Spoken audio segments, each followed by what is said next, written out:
অসম জাতীয়তাবাদী যুৱ ছাত্ৰ পৰিষদৰ কেন্দ্ৰীয় সমিতিৰ আহ্বান মৰ্মে আজি নলবাৰী জিলা সমিতিৰ কাৰ্যালয় প্ৰাংগণত তিনিঘণ্টীয়া অৱস্থান ধৰ্মঘট কাৰ্যসূচী ৰূপায়ণ কৰিছোঁ।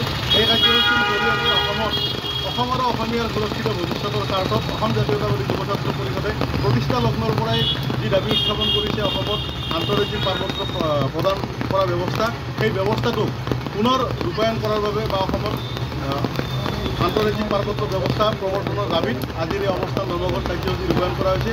লগে লগে অতি শেহতীয়াভাৱে অসম চৰকাৰৰ কেবিনেটত যি সিদ্ধান্ত গ্ৰহণ কৰা হৈছিল যে বিদেশী সম্পৰ্কত যিটো অমুছলমান লোকৰ ওপৰত যিবোৰ আছিলে আইনী ব্যৱস্থা চলি আছিলে, সেই সকলোবোৰ ব্যৱস্থা উঠাই লোৱাৰ বাবে অসম চৰকাৰৰ কেবিনেটত সিদ্ধান্ত ইতিমধ্যে প্ৰত্যেকখন জিলাৰ উপায়ুক্তলৈ প্ৰেৰণ কৰিছে চৰকাৰৰ তৰফৰ পৰা।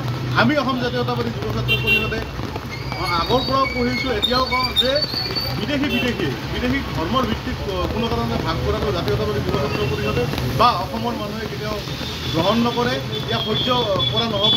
অসম চৰকাৰে যি ধৰণে বিদেশী ধৰ্মৰ ভিত্তিত ভাগ কৰাৰ যি প্ৰক্ৰিয়া আৰম্ভ কৰিছে, এই প্ৰক্ৰিয়া অসমৰ সমাজ জীৱনৰ বাবে ক্ষতিকাৰক। গতিকে আমি অসম চৰকাৰক আজিৰ এই অৱস্থান ধৰ্মঘট কাৰ্যসূচীস্থলীৰ পৰা সকীয়াই দিব বিচাৰিছোঁ যে আপোনালোকে ধৰ্মৰ ভিত্তিত বিদেশী নাগৰিকৰ চিনাক্তকৰণ, এই চিনাক্তকৰণ প্ৰক্ৰিয়া বন্ধ কৰক আৰু বিদেশী যি ধৰ্মৰে নহওক কিয় বিদেশী চিনাক্তকৰণ কৰি অসমৰ পৰা বিদেশী বিতৰণৰ ব্যৱস্থা কৰক। যিকোনো খবৰৰ বাবে যোগাযোগ কৰক 7099017330 লগতে 7099017110 নম্বৰত।